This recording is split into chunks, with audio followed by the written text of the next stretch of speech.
Let's check the market action as the latest headline CPI print showed signs of cooling, or at least not getting worse in February, but of course the core number coming in hotter than estimated.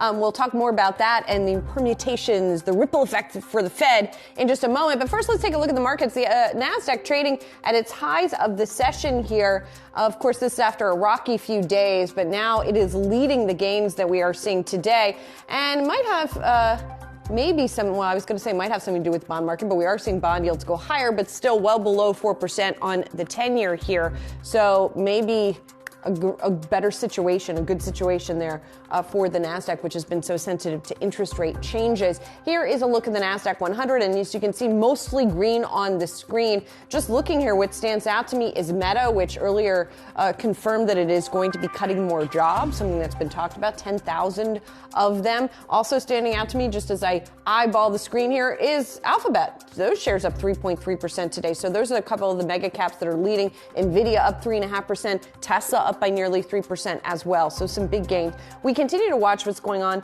in the banking sector here. The large banks on the rise with a couple of exceptions, including Credit Suisse, whose shares are down about 0.8% in U.S. trading. But the mega banks continue to, what we're hearing and reporting is take market share potentially as a result of the Silicon Valley Bank fallout. And so those stocks are benefiting. The regional banks, they're all in the green. Look at that. The whole darn screen, the whole darn heat map is green.